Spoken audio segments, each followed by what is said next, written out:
ये पहनाने वाले। मैंने दिन रात लगातार किया और दूसरे महीने कितना हुआ, दूसरे महीने 2,40,000 या 2,30,000 पे जाकर मेरी गाड़ी अटक गई। महीना पूरा हो गया, क्लोजिंग हो गई। लेकिन दूसरे महीने चेक आया जो ना कमाल का था, 16,822 रुपए का आया। कितने का आया? मैंने तुरंत सोच लिया अगर ये 3 लाख होता तो पक्का ही 20,000 आता। 4,000 कम है, इसका मतलब यार ये बिजनेस सही है। अब मेरे अंदर का इंसान जगा, अब मुझे विश्वास जगा। आप किसी को कहने की जरूरत नहीं थी कि ये बिजनेस करना या नहीं करना। मैंने ठान लिया यार इसमें 1 लाख भी आ सकता है।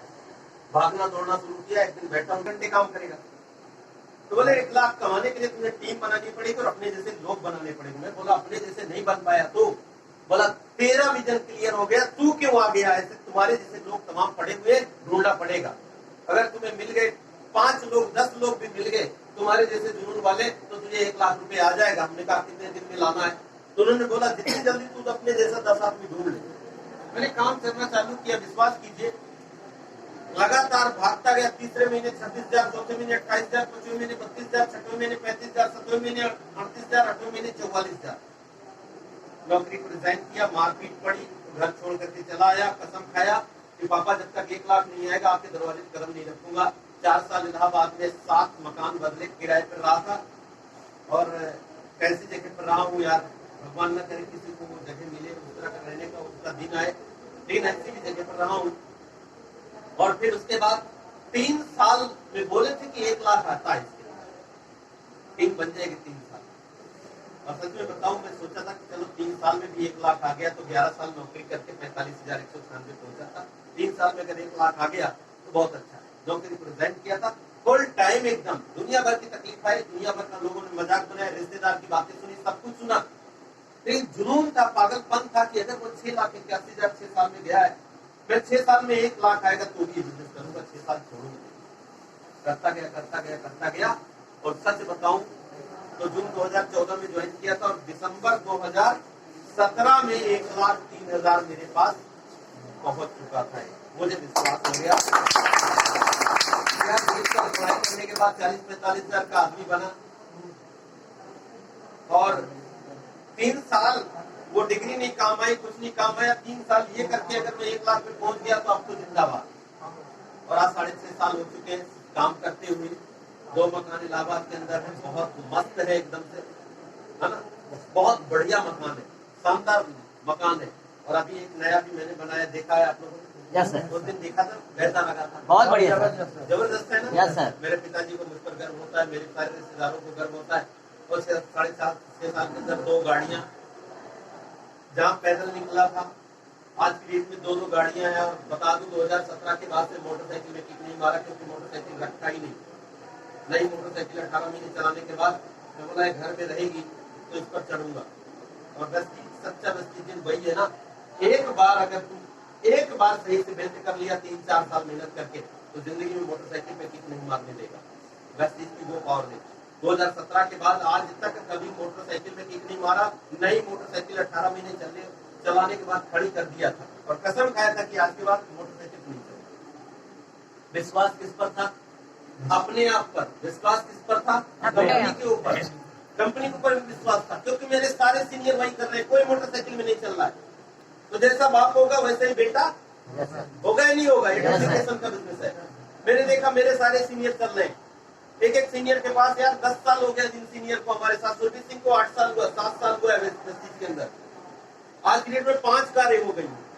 कितनी कारें? 5। अभी अनमैरिड है, शादी हुई नहीं, 5 लाख रुपए महीने की इनकम है। आज कुंडा में आइए मीटिंग कर रही। कहाँ पर? कुंडा में। आप सब लोग मिले भी होंगे, मिल चुके हैं कि नहीं? 5 कारें हो गई यार। दुनिया का और काम करके देख लो ना, 20 साल बीत चुके जिनको। क्या उनके जैसी लाइफ स्टाइल है? No sir.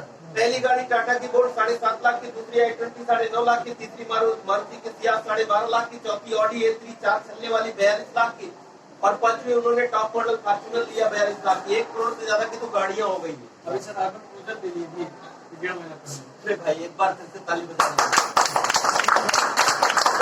गाड़ियां हो गई यार। Hello cruiser. लोग कहते हैं यार, क्या कहते हैं लोग? कहते हैं ये वाला काम ये कर रहे हो। ऐसा लगता है यार कि दुनिया का सबसे घिनौना काम स्टार्ट कर दिया है। अब बताइए ये वाला काम कहते मैं स्पीच कर रहे हो क्या? अरे बाप रे, उनको शक्ल देखकर लगता है यार दुनिया का सबसे गंदा काम हमने पकड़ लिया। सबसे पहले यही कहेंगे वही छोड़ने वाला, वही जैसे उससे खानदानी मिलने दूंगा। तो बात को समझने का प्रयास कीजिए। ये वो काम है जो हर इंसान को करना पड़ेगा और कर भी रहा है इंसान। बस बात सिर्फ इतनी है कि वो सॉफ्टवेयर उसका रन नहीं कर रहा। तो सॉफ्टवेयर जो है वो माइंडसेट, वो फ्रीक्वेंसी उसको पकड़ में नहीं आ रही है, उसका दिमाग को करीब समझ नहीं पा रहा है। बाकी करने के लिए तो सब कर रहे हैं ना। एक राइटर ने अपनी किताब के अंदर क्या लिखा है, नेटवर्क मार्केटिंग 21st सेंचुरी, एक किताब आती है, उसको कभी पढ़िएगा। बहुत शानदार लाइन लिखी हुई है ना। उसमें क्या लिखा है, अमीर व्यक्ति नेटवर्क बनाता है और गरीब व्यक्ति नेटवर्क चलाता है। बात समझ पा रहे हो? Yes sir. अमीर व्यक्ति नेटवर्क बनाता है और गरीब व्यक्ति नेटवर्क चलाता है। तुम जुड़ो चाहे ना जुड़ो, तुम्हें किसी न किसी का नेटवर्क चलाना पड़ेगा। और बनाता कौन है? अमीर व्यक्ति। टाटा का नमक कितने लोग खाते हैं? नहीं, सब लोग नहीं, जो लोग खाते हैं हाथों खाते हैं, खाते हैं ना।